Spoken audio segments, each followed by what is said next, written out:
And there it is. One pot lentil chili.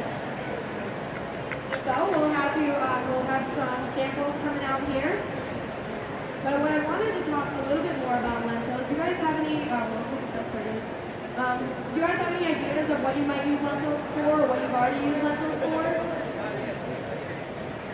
No? No? Okay, something, soups are awesome. Soup we have them in there and they boil with a lot of fish or chili. But I really like lentils for tacos. It's like a meat alternative.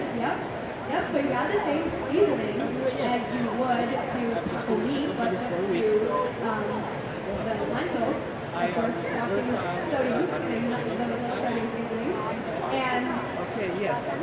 And another way is lentil shepherd's pie. That's a good one. Also, lentils go well in salads. You can just boil them and rinse them and drain them, and then they're just like a cold type of texture. They go on salads. It's great too.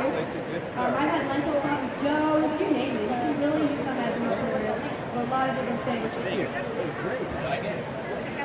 Oh, that's a great point. The question is, have I ever made veggie burgers? I've made veggie burgers, I've made black bean burgers, but I actually have not gotten around to making lentil burgers, and I need to. So you inspired me. I need to do that when I go home. But show of hands, how many people think, let's see, what do you think? What do you think of the taste? Good? Anything you guys would change or alter, modify for yourself?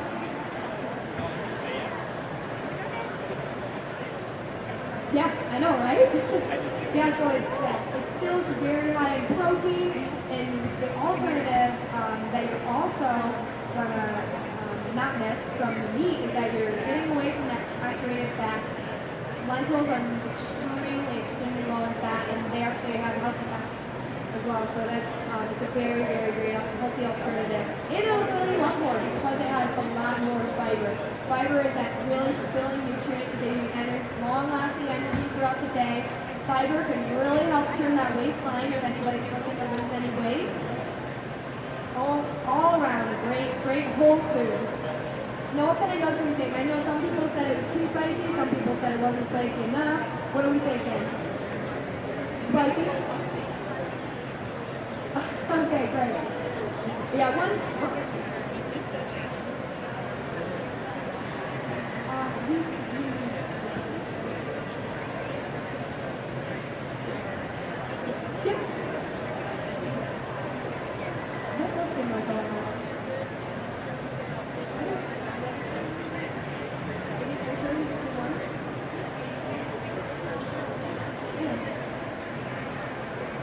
Yeah, the lentils will grow or absorb the liquid.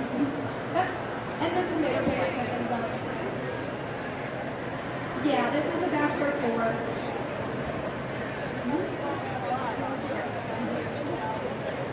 And how about the sodium? What do you guys taste it? That salt? Is it too much? Not enough? Alright, well, we definitely probably won't know add too much. But very good. That's awesome. Now, who's inspired to use lentils? Few people? You're really good. I love it. That's the goal. That's the goal. Nutritional powerhouse. We have more samples coming out.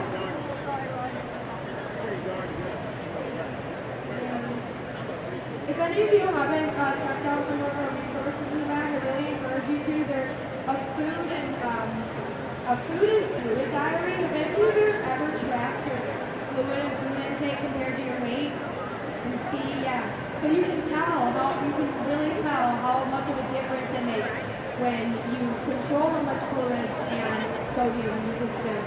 It can really make you feel a lot better too. Not just retaining a component, but you feel a lot better. And that's the goal. We want everybody to be healthy and happy. Great. So any other changes you would make or any other comments on the dish or questions? Chili beans. Yeah, actually someone mentioned that in the other demo. You could put a mix of beans. You could put black beans, kidney beans, and lentils. A good old mix, or you can just substitute the lentils for whatever bean you prefer. That's a very good point. Thank you.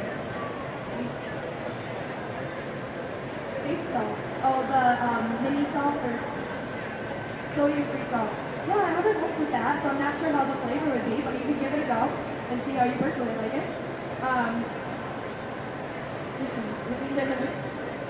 Very good. I did, yeah. But yeah, probably maybe cut the sodium down even more. So this particular dish, if you were to have one whole serving, it's about 400 milligrams of sodium, which is way less than a regular chili.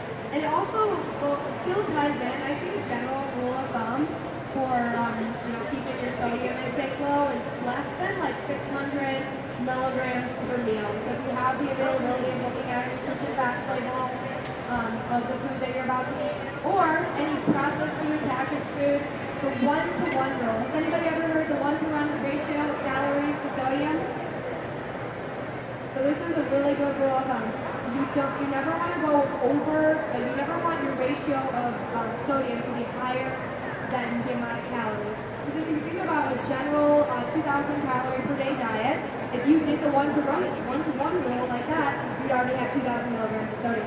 So if we're trying to limit it even more, you'd always want that sodium to be lower than the amount of calories. Well, thank you so much for stopping by. And again, please check out the other resources that we have. Yes, thank you all.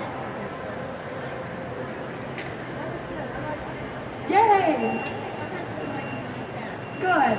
You know what? Don't even tell them it's lentils.